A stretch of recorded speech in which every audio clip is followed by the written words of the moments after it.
4 साल जनता बेहाल, इस तरह के नारे कांग्रेस लगा रही है, कह रही कि सरकार ने कुछ नहीं किया। विनोद सयाल जी हैं, नेता बीजेपी, हमारे साथ जुड़े हैं मथुरा जोशी जी, नेता कांग्रेस। दोनों का बहुत बहुत स्वागत है। विनोद सयाल जी, 4 साल हो गए, अपने कामकाज को जनता के बीच में आपको रखना था, रिपोर्ट कार्ड बनाना था, लेकिन मौजूदा मुख्यमंत्री ने सारे कार्यक्रम को निरस्त कर दिया। क्या उनको लग रहा है कि पिछली सरकार ने कुछ काम ही नहीं किया था? वो भी जानना है इस बात को। जी देखिए, ऐसा है, जनता कहीं बेहाल नहीं है, केवल कांग्रेस पार्टी के नेता बिना सत्ता के बेहाल हो गए हैं। उनका हाल ऐसा हो गया है जैसे बिना पानी की मछली होती है, तड़प रहे हैं बिना सत्ता के, क्योंकि सत्ता में उन्होंने जो है तो इस प्रदेश को डुबाने का काम किया। इस प्रदेश के अंदर उन्होंने भ्रष्टाचार को आकंठ में डुबा दिया था। हेलो, सुन पा रहा हूँ विनोद जी। आप अपने 4 साल की उपलब्धियां तो गिनाइए। आपने उत्तराखंड में क्या किया? पिछली सरकार को छोड़ दीजिए, नकार दिया था, जनता ने नकार दिया था। उनका जवाब देना भी आवश्यक होगा। इसलिए हमारी सरकार ने और हमारी डबल इंजन की सरकार ने उत्तराखंड लाई है। मैं आपका भी स्वागत करता हूं और अन्य साथियों को भी लाइए। उत्तराखंड की तस्वीर बदल चुकी है। उत्तराखंड के अंदर एयर कनेक्टिविटी हो, रेल कनेक्टिविटी हो, रोड कनेक्टिविटी हो, इसके कई आयाम हमने स्थापित किए हैं। उत्तराखंड को केंद्र की सरकार ने लगभग 1,00,000 करोड़ रुपए का पैकेज यहाँ दिया। अब हम जौल जीबी से जो सीमांत क्षेत्र है उसको उत्तरकाशी से और पिथौरागढ़ को जोड़ रहे हैं। हमने यहाँ पर विकास के कई सोपान तय किए हैं और केदारपुरी को सजाया है। कांग्रेस पार्टी सत्ता के बिना छटपटा रही है, इसलिए अनर्गल प्रलाप कर रही है। मेरी उनको सलाह है कुछ रचनात्मक काम करें। हमने इस कोविड-19 के समय में 1 वर्ष के अंदर यहाँ से इतना पलायन था, 5 लाख लोग उत्तराखंड वापस लौट के आए। कांग्रेस पार्टी का कोई भी नेता बताया कि उन्होंने कोई कंट्रीब्यूशन समाज में क्या हो, कहीं कैंटीन खोली हो, कहीं कुछ क्या हो। विनोद जी, पलायन वापस नहीं आया, वो तो कोरोना की वजह से वापस आए।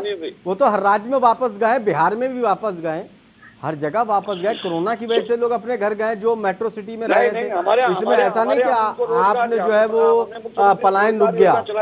हमने काफी लोग यही रोक दिए हैं जो यही काम कर रहे हैं। मैं इस बात को किसी अब तो रोजगार ही नहीं है कहीं पर। अगर अब रोजगार कहाँ है?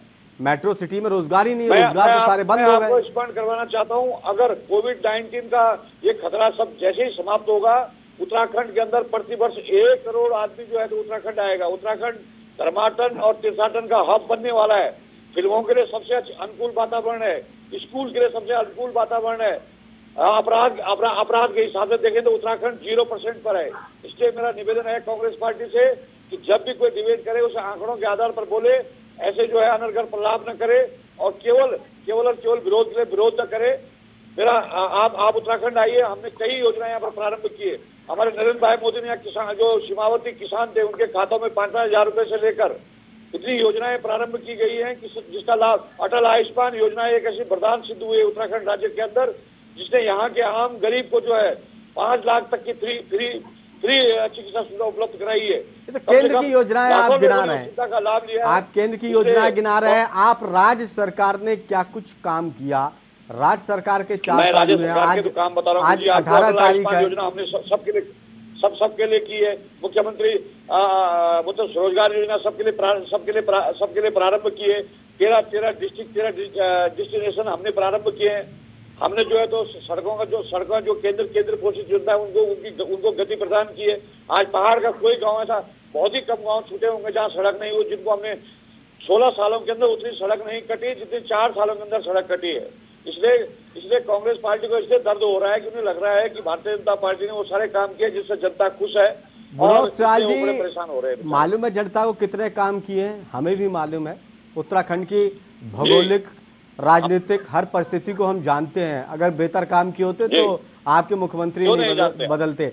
मतलब जोशी जी, आपने मुझे अपनी डिबेट में बोला है तो मुझे बोलना तो पड़ेगा ही ना। नहीं, बिल्कुल आप तो तारीफ करेंगे। मतलब जोशी जी, अब विनोद जी कह रहे हैं कि विरोध के लिए विरोध करती है विपक्षी पार्टी या फिर कांग्रेस। 4 साल वो कह रहे हैं बेमिसाल हुए, 2 मुख्यमंत्री तक दे दिए, इतना काम किया, एक मुख्यमंत्री ने इनको बदलना पड़ा। क्या आप सस्ताई या दूसरे मुख्यमंत्री ऊर्जा लेकर आ रहे हैं वो काम करेंगे? एक गाड़ी को 2 मुख्यमंत्री धकेल रहे हैं। चले ये कोई उत्तराखंड के अंदर ऐसी घटना नहीं घटी। जी मैं आ रहा हूँ मथुरा जोशी उदाहरण है। आप उत्तराखंड को मथुरा जोशी जी से सवाल है मेरा, मुद्दा मत बनाइए जो आपने सवाल किया मथुरा जोशी से। मेरा एक निवेदन रहेगा। नहीं बोलेंगे वो, आप बोलिए मथुरा जोशी। अरे फोन डाउन मत करिए भाई जोशी जी, आप तो मुझे ऐसा कहते हैं कि जैसे मुझे डिबेट में आना ही नहीं चाहिए। मेरा एक ऐसा निवेदन रहेगा, आप बोलते रहिए पूरी देर, आप ही बोलिए, मैं नहीं बोलूंगा। नहीं सुयाल जी की इच्छा नहीं भरी होगी, जरा बुलवा दीजिए इनको। नहीं आप बोलिए, मैं फिर जाऊंगा उनके पास। क्या होता है इच्छा का मैं जाऊंगा, आप उनके सवाल का जवाब दे दीजिए, फिर उनके पास जाऊंगा मैं। स्टार्टिंग खराब करते हैं आप, अपना मुद्दा रखिए ना। मुझे क्यों ये विद्वान व्यक्ति हैं, मैं जरा इनको सुनना चाहता हूँ, जरा सुनवाइए इनको। बिल्कुल और सुनता हूँ, जरा इनको कहिए, जरा और कांग्रेस पार्टी को गाली दे, जरा सुनेंगे। विद्वान तो आप है। मतलब जोशी जी वक्त की कमी है, जल्दी जल्दी अपनी बात रखिएगा। मतलब जोशी जी प्रारंभ करिए। मैं एक बात बहुत स्पष्ट रूप से कहूँ, सुयाल जी की मजबूरी है, उनको पार्टी ने भेजा है, वो पार्टी के पक्ष की बात करेंगे। और आपको किसने भेजा है? नहीं तो शाम को, अरे सुन लो सुयाल जी, या तो बोलने दो या तेरा चुप रहो, खाली भी डांट खाओगे अच्छी बात नहीं होती। तो ये जरा बोल दीजिए आदमी को, आप ही बोलिए, चलिए करिए डिबेट, आपके लिए बोलिए। मतलब आप मुझे कह रहे सुयाल जी की मजबूरी है, मेरी मजबूरी विनोद जी आपकी नहीं मजबूरी। थोड़ा सा सब्र रखिए, थोड़ा सा सब्र रखिए। मतलब जोशी जी वरिष्ठ नेता है कांग्रेस के, मतलब जोशी रखिए। एक बात आसिफ भाई, आप जानते हैं हम लोग डिबेट में बैठते हैं, हम लोग बहुत शिष्टाचार से बात करते हैं, बहुत ही तमीज से बात करते हैं। इस तरीके से डिबेटें होती हैं कि ये तो भाजपा क्या इन्होंने खरीद लिए क्या सारे चैनल? इनके घर का राज हो गया क्या? नहीं टीवी 100 का कोई नहीं खरीद सकता। मतलब जोशी जी आप बात रखिए प्लीज। देखिए कितनी बड़ी ये 2-3 बातें सुयाल जी ने कही हैं। मैं इसलिए कह रहा हूं कि ये वास्तव में इनकी मजबूरी है, ये पार्टी के व्यक्ति हैं और पार्टी के प्रवक्ता हैं, ये इनको कहना पड़ेगा पार्टी गलत भी काम कर रही है, ये जरूर कहेंगे मेरी पार्टी बिल्कुल मेरी पार्टी ने किया, वो कहना भी चाहिए। और जो व्यक्ति अपनी पार्टी का पक्ष रखने के लिए आता है उसको कहना चाहिए, वो तथ्य में गए या तथ्य से परे बात करे। वैसे भाजपा के लोगों की फितरत है कि वो तथ्य में बात नहीं करते हैं, तथ्य से परे की बात करते हैं। इन्होंने पहली बात कहा कि हमने 5 लाख लोगों का रिवर्स पलायन कराया। मैं एक बात करा दूं, कितनी बड़ी दुर्भाग्यपूर्ण बात है, आप मेरी बात से सहमत होंगे। एक पलायन आयोग इन्होंने बनाया जिसका कार्यालय पौड़ी खुला था, और वो पलायन आयोग कार्यालय तो देहरादून शिफ्ट हो गया, वो देहरादून पलायन कर गया, और जो उसके अध्यक्ष जी थे वो गाजियाबाद पलायन कर गए। आप इस तथ्य को लिख लीजिए और इसके परीक्षण करा लीजिएगा। अगर मैं गलत कह रहा हूँ तो कल हम फिर डिबेट में बैठेंगे, मुझे जो सजा देंगे उसको भुगतने को तैयार हूँ। रोजगार की बात इन्होंने कही, रोजगार में मैं आपको बताऊं, पब्लिक सर्विस कमीशन जो संवैधानिक एक बॉडी होती है जिसका दायित्व होता है, सरकार अधियाचन भेजती है, वो रोजगार उपलब्ध कराता है, वो काम होता है उसका, वो इंटरव्यू कराता है, एग्जाम कराता है, सारे कुछ व्यवस्थाएं कराने के बाद वो सरकार को अभ्यर्थियों का चयन कराकर रोजगार के लिए देता है। और ये बता दें 2017 के बाद हरिद्वार का जो हमारा लोक सेवा आयोग है, कितने पदों में उसने भर्ती की और कितने पदों का अधियाचन सरकार ने उसे भेजा, ये रोजगार की बात मैं आपको बता दे रहा हूँ।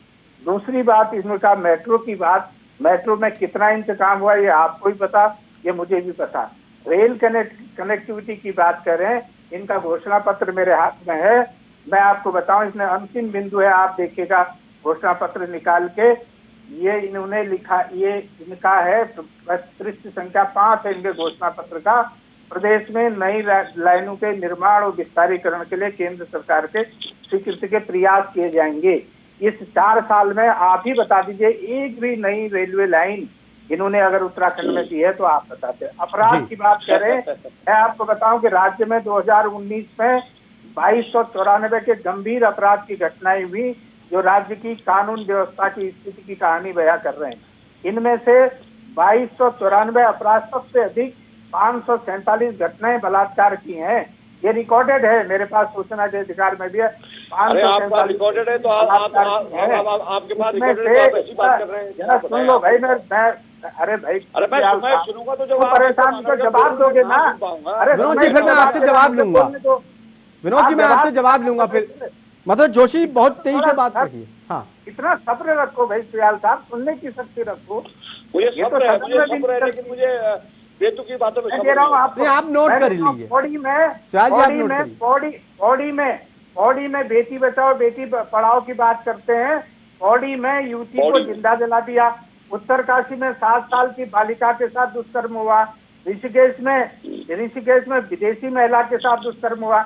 मैं कितने गिनाऊं बताओ, मैं दोनों तीनों कागज हाथ में लेके बैठा हूँ, आपका घोषणा पत्र भी हाथ में। आप अच्छा, अब दूसरी बात इन्होंने कही, मुख्यमंत्री स्वरोजगार योजना में इन्होंने कहा, मुख्यमंत्री स्वरोजगार योजना में विगत वर्ष का लक्ष्य जो ये वर्ष है, इसी वर्ष में विगत वर्ष तो 1 अप्रैल के बाद आएगा, 1 अप्रैल से लेकर 31 मार्च का लक्ष्य इनका 2835 लोगों को रोजगार देने का है, और अभी तक ये केवल 1144 लोगों को आप सारी बातें जो है 1144, जरा नोट कर लीजिएगा मेरा आंकड़ा जरा नोट कर लीजिएगा, ये इनका है।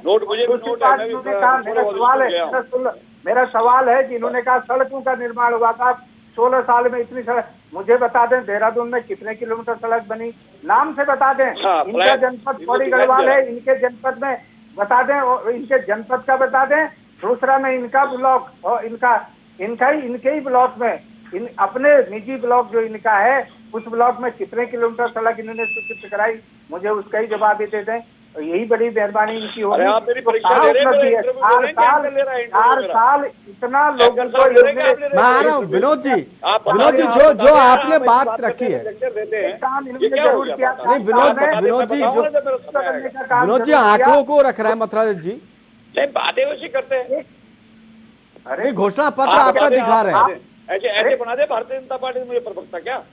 अरे आप अगर आपको अकल भारतीय जनता पार्टी आपके घमंड मत करिए अपने ज्ञान पर। अरे घमंड मैं क्या कर रहा हूँ, घमंड आप कर रहे हैं भाई। इतना आपने चार आंकड़े क्या बोलते बोलोगे, आप झूठे आंकड़े लेके देखो, ये ड्रिल करते हैं। मेरा निवेदन है आसिफ भाई, देखो इन्हीं को बोलने दो, मैं फिर चुप रह जाऊंगा। देखिए मैं तो बड़ा बहुत ही शिष्टाचार वाला व्यक्ति हूँ, मैं तो बड़ा वैसा आदमी हूँ।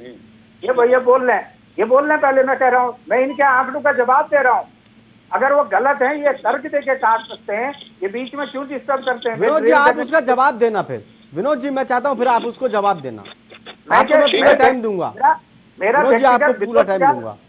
विनोद सुयाल जी से मेरा व्यक्तिगत क्या झगड़ा है? मैं इनको ये जबरदस्ती अपनी टांग अड़ाते हैं, ये अपनी पार्टी की बेइज्जती कराते हैं या अपनी भी बेइज्जती कराते हैं चैनल पे। मुझे अच्छी तरह पता है कि किसी पार्टी की बेइज्जती हो रही है। ये मत बोले आपकी पार्टी ने आपके नेता मेरा आपसे निवेदन है, अब देख लीजिए वहाँ चले शब्दों का प्रयोग करें, बेइज्जती क्या हो रही? हम 4 साल को लेकर विनोद जी और मथुरा जी, हम 4 साल को लेकर बात कर रहे हैं, व्यक्तिगत कोई किसी पर टिप्पणी ना करें। मथुरा जोशी जी आप जल्दी से 1 मिनट में अपनी और बात रखिए, फिर मैं विनोद जी के पास जाऊंगा। विनोद जी सारी चीजों का जवाब देंगे। आप पहले इनसे पूछ रहे, चलिए नहीं मैं पहले क्या मतलब होता है, अपनी बात पूरी करिए ना। आप करो अपनी बात, मैं तो कह रहा हूँ ना, मुझे बता दो अपनी बात पूरी। आप बोलो ना, आप बताओ। आपके मुख्यमंत्री ने विधानसभा में घोषणा की, लोकायुक्त तो बन गया आपका, आप बता दीजिए। चलिए एक बात, दूसरी बात, सुनना नहीं चाहते क्या? गन्ना किसानों का भुगतान हो गया क्या? पूरा करिए। अरे गन्ना किसानों का भुगतान हो गया क्या? क्या वाईफाई लग गया क्या? आप तो जवाब दे रहा हूँ, आपके क्वेश्चन आ रहे, सबका जवाब दे रहा हूँ। मैं आपका ये वचन पत्र है, देवभूमि दृष्टि पत्र है 2017, ठीक है, ये देख लो ये है कि नहीं है। मैं कोई गलत कागज हाथ में तो ये देख लो। ठीक है, मुझे दिखाई नहीं दे रहा है इस समय डिबेट है, मुझे नहीं दिखाई दे रहा, आपको दिखाई दे रहा होगा। हाँ मैं बता रहा हूँ ना आपको, आप ही को पढ़ दे रहा हूँ, मैं अपना कुछ नहीं पढ़ रहा हूँ, आपको बता, आप ही को पढ़ दे रहा हूँ। शिक्षा नीति में पाठ्यक्रम तैयार करेंगे। अब देखो, मेधावी छात्रों को लैपटॉप देने की बात है, कितने लोगों को लैपटॉप दिया? इनका दूसरा बिंदु है, प्रश्न संख्या 1 का बिंदु है। बिंदु संख्या 2, गरीब मेधावी छात्र छात्राओं को निःशुल्क लैपटॉप, स्मार्टफोन वितरित किए जाएंगे। किस जनपद में, कहाँ, किस ब्लॉक में, किस विद्यालय में, कहाँ दिए, उसका आंकड़ा जरा दे दीजिए आप मुझे। आर्थिक रूप से कमजोर वर्ग की छात्र छात्राओं को पीजी तक की निःशुल्क शिक्षा सभी विद्यालयों में मुफ्त वाईफाई, कहाँ लगा वाईफाई बताओ आप मुझे, जरा इसका जवाब दे दो आप मुझे। और मैं दूसरे बिंदु पे चले जाते हैं, पर्यटन की। आपने कहा 13 जिले 13 बनाए हैं, आप मुझे पौड़ी का आप मुझे उत्तरकाशी का मथुरा जोशी जी अब इन सवालों का जवाब ले लें। आप पूरा घोषणा पत्र अगर आप सुनाएंगे तो उसी में बड़ा लंबा वक्त निकल जाएगा। विनोद जी, वाईफाई का आपने वायदा किया था, उस वायदे का क्या हुआ? इनका कहना है हमने चरणबद्ध तरीके से जो वादे किए थे हम उनको पूरा कर रहे हैं। हमने हमने जो भी वादे किए हमारे घोषणा पत्र के अनुसार उसमें 80% वादे हमने पूरे कर दिए। मतलब जोशी जी और जिस दिन मैं आपके प्रत्यक्ष रूप से आपकी डिबेट में बैठेंगे मैं उनकी एक एक बात का जवाब दूंगा। लेकिन मैं उन्हें याद दिलाना चाहता हूं कि पिछली बार आपने जिस तरह से उस उत्तराखंड राज्य की बेइज्जती करवाई, आपके क्या किया हम विपक्ष में हैं, खरीदने की बात की और कहा उत्तराखंड राज्य मैं कह रहे हो कि अपने बेइज्जती करवा रहे हैं। जहां तक बात है हमने जो जवाब दिया हमने सड़क पर गांव तक पहुंचाने का प्रयास किया है। इनके जमाने में 3 जगह मतलब जोशी जी अब सुनिए अब आप, और हमने जो है तो पूरे अस्पतालों के अंदर आईसीयू लगाए। इनके जमाने 1000 डॉक्टर थे, आज हमारे जमाने 2600 सवाल कर रहा हूँ। ये आईसीयू लगाई कहते रहे, बताइए पिथौरागढ़ में आईसीयू लगा के आईसीयू हो रहा है 125 उत्तरकाशी में किलोमीटर कर रहा है इनको पहुंचा रहे हैं। विनोद जी, गन्ने का बकाया है, आप वो नहीं दे पा रहे हैं। हमने गन्ना किसानों का भुगतान कर दिया है, कुछ सोसाइटियां हैं उनको वंचित कर रहे हैं। तो उसको कौन करवाएगा? आपकी सरकार है, राज्य में आप करवाइए। सरकार ने पैसा पूरा दिया है, ये गुमराह कर रहे हैं जनता को, ये कांग्रेस पार्टी वाले। जो कोरोना में घर पहुंचे आप उसको गिनना कि पलायन वापस आ गया, पलायन आयोग काम नहीं कर रहा है आपका। ये पलायन आयोग ने आपके क्या काम किया? वो तो कोरोना में जो वापस गए आप उनको गिनना है कि पलायन वापस, जो पलायन करके गए थे वो वापस आ गए। ये गलत सूचना दे रहे हैं, ये गलत सूचना है इनकी तरफ से। जो गाजियाबाद चले गए, अगर गाजियाबाद में गए हैं तो ये क्या गाजियाबाद रहने के लिए गए? अगर वो कभी गाजियाबाद चले जाते तो कोई बुराई मतलब। विनोद जी, आपके विधायक आपके मंत्री खुद परेशान थे, उनकी फाइलें लगी रहती थी लेकिन सरकार फाइलें ही पास नहीं करती थी, विभाग काम नहीं कर पा रहे थे पिछली सरकार में। देखो ऐसा है जनता ने हमको जिस विश्वास को जनादेश दिया है, हम जनता के विश्वास पर खरा उतरने का प्रयास कर रहे हैं और पूरा मैनिफेस्टो को हम फॉलो करेंगे। कुछ चीजें अभी रुकी पूरा करेंगे, लेकिन हमने इनकी तरह जनता को शर्मसार नहीं किया कि हमने जो है तो खनन माफिया, बजरी माफिया और शराब माफिया और इन माफियों का जाल जो इनके सरकार में था उस जाल को हमने समाप्त करने का काम किया है। जो भ्रष्टाचार के आखंड में उत्तराखंड राज्य डूबा था उसको दूर करने का प्रयास किया है। हमारी पार्टी ने नेतृत्व परिवर्तन किया है, वो हमारा आंतरिक मामला है। इससे इनका मुझे लगता है कि इन्हें ज्यादा इस विषय पर चर्चा करने का अधिकार नहीं है, क्योंकि इन्होंने भी समय खनन को लेकर देखिए साधु संत हरिद्वार में अनशन पर बैठे, ये आपने देखा। आपने कहा था नशा मुक्त, कच्ची शराब से, जहरीली शराब से कितने लोग मर गए हरिद्वार में, वो भी आपने देखा विनोद जी। वो दावे भी आपके फेल हो गए। नहीं, हमने उन चीजों में हमको जो दोषी थे हमने उनको जेल भेजा है। हमें नहीं करें कि अपराध जो दोषी थे हमने उनके साथ कोई पार्शलिटी नहीं की है, हमने पूरी कार्रवाई की है, संविधान के अनुसार उन पर कार्रवाई की, उन्हें जेल भेजा गया है। ऐसा नहीं है कि उनको छोड़ दिया गया हो किसी को। जी हेलो, लेकिन मथुरा जोशी सुन पा रहे हैं आप? जी मैं सुन रहा। लेकिन मथुरा जोशी जी, इन सारी चीजों का अगर बेहतर काम करती, देखिए ये तो बीजेपी के विधायक भी इस बात से नाराज थे कि पिछली सरकार ने बेहतर काम नहीं किया, तो इसका फायदा तो कहीं ना कहीं भले ही जनता को नुकसान हुआ, आपको होगा सीधा चुनाव के वक्त में 4 साल खराब हो गए। देखिए, लोकतंत्र में फायदे और नुकसान का सवाल नहीं होता है। जो तारीफ अगर दयाल साहब कर रहे हैं तो निश्चित रूप से इनकी पार्टी ने किए होंगे, ये तो जनता जवाब देगी। एक बात। दूसरा ये कि जो बात आप करें वो निश्चित रूप से सही बात है। अभी तो ये दयाल साहब तो उसको भी झूठा कह देंगे।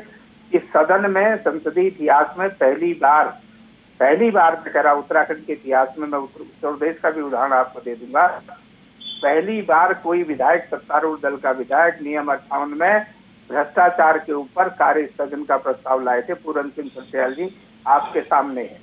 ये तो सदन में भी झूठ बोलते हैं, वहां भी कह देंगे कि इन्होंने ये तो भ्रष्टाचार की, अरे हम करें इन्होंने सब सही कर दिया, हम करें इन्होंने।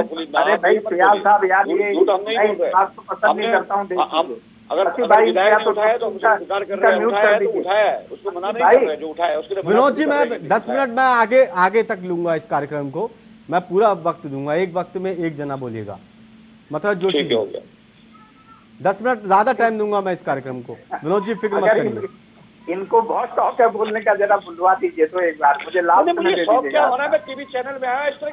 अरे इससे बड़ा और क्या दुर्भाग्य हो सकता है कि भाजपा का प्रवक्ता अपनी पार्टी की स्वयं सीधा लेकर करा रहा हो, तो तैयार न हो, जवाब न दे रहा हो। ये धन्य है ये पार्टी कह रहा हूँ मैं, तो ऐसे प्रवक्ता आते हैं आपके चैनलों। आप कैसे ये कह देंगे कि मेरी बेइज्जती कर रहे हैं। बताइए आप, मैं बोल रहा हूँ इनको तकलीफ हो जा रही है। आप भी तो बोल रहे हैं इनको शौक है बोलने का। मैं बेइज्जती कर रहा हूँ आपकी क्या? आप देखिए व्यक्तिगत मतलब जोशी जी आप भी नहीं, विनोद जी आप दोनों लोग व्यक्तिगत पे मत जाइए, ये दरख्वास्त है आप लोग दोनों। मैं नहीं जा रहा हूँ, साहब जा रहे हैं, जोशी साहब जा रहे हैं। हाँ जोशी साहब से भी मैं कह रहा हूँ। आप जानते हैं आसिफ भाई, मैं कभी किसी को व्यक्तिगत टिप्पणी करता नहीं बिल्कुल मैं जानता हूँ आपको, लेकिन विनोद जी भी बड़े सम्मानित शख्सियत है। मेरे लिए विनोद छोटे भाई की तरह और बड़े सम्मानित है। हाँ। और मैं हमेशा इनको राय देता हूँ कि थोड़ा सा सब्र कर लो, अपनी बारी में बोलो और तर्कों के आधार पर काटो, कोई दिक्कत नहीं है भाई। हमारा कौन सा उसमें व्यक्तिगत झगड़ा हो सकता है। मैंने इनसे पूछा कि आप बता दीजिए, आप ही का ब्लॉक, इनका ब्लॉक दाक्षिणीधार ब्लॉक है, देवी के रहने वाले हैं। मेरा देवप्रयाग ब्लॉक है, मेरा देवप्रयाग ब्लॉक आपका। चलिए मैं देवप्रयाग की आप बता, मेरी अच्छी बात है, आपने मेरी वो दुरुस्त कर दी, मेरा ज्ञान बढ़ा दिया, मैं आपका शुक्रगुजार हूँ। नहीं बढ़ा रहा हूँ मैं, आपको सही अपना स्थान बता दिया आपने पंडित जी। आप ही बता, आपने सड़कों की बात कही, मुझे बता दो देवप्रयाग में कहाँ से किस गांव तक इस वित्तीय वर्ष में नई सड़क कितनी बताऊं आपको? अगर मैं इतनी सड़कें आपको गिनाने लग जाऊंगा तो टीवी चैनल वाले भी थक जाएंगे और आप भी थक जाएंगे। अरे गिनाओ ना, मैं ये पूछ रहा हूँ, ये अब आप देख लीजिए, आपको क्या पता देव आप देख लीजिए, एक सड़क नाम यहाँ से बोलता जाऊंगा, आपकी तरह कल्पना हूँ मैं बोलता जाऊंगा, पहले सड़कों पर ही बहस हो जाए यार।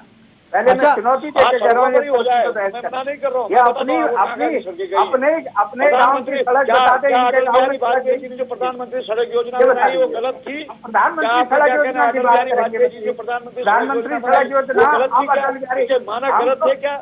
कौन इनको शिकायत आ रहा है? 250 में जिस गांव की जनसंख्या 250 है उसको आच्छादित नहीं किया जा रहा है क्या? अच्छा विनोद साल जी, जब 4 साल में आपने बेहतर काम किया तो तीरथ सिंह रावत ने 4 साल के कार्यक्रम को लेकर जो पहले से योजना थी उस सबको क्यों निरस्त कर दिया? बिल्कुल उस कार्यक्रम को निरस्त किया गया है क्योंकि अभी मुझे लगता है कि 10 तारीख को आदरणीय हमारे नेता, जनप्रिय नेता तीरथ जी ने शपथ ली है।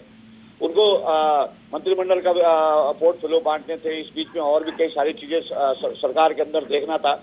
नए मुख्यमंत्री आए हैं तो नई चीजों को व्यवस्थित करना था, इसलिए उनको पोस्टपोन किया गया है, स्थगित किया गया है। नहीं 4 साल की उपलब्धियां तो 18 आज 4 साल पूरे हो रहे ना।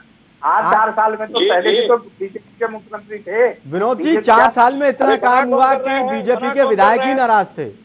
4 साल में इतना काम हुआ कि बीजेपी के विधायक ही नाराज थे अपनी सरकार के कामकाज को लेकर। नाराज नहीं थे, वो शिकायतें लगातार ऊपर पहुंच रही थी। कुंभ को लेकर क्या काम किया सबको मालूम है। पलायन कितना रुका, आपने रोजगार कितना दिया, स्वास्थ्य के क्षेत्र में कितना काम हुआ, शिक्षा में कितने बदलाव हुए, ये सबको मालूम है। विनोद जी अच्छी बात है, सबको मालूम होना भी चाहिए और हम लोकतंत्र में विश्वास रखने वाले आदमी और हम तो विकास हमारा पहला वो है। मैं तो गाँव के रहने वाले हमारा बैकग्राउंड बड़ा नहीं है और हम तो चाहते हैं कि जो हमारे पहाड़ में जो हमारी माता और बहनें हैं वो अपने पहाड़ में रहे और वहीं पर उनको रोजगार। पिछली सरकार के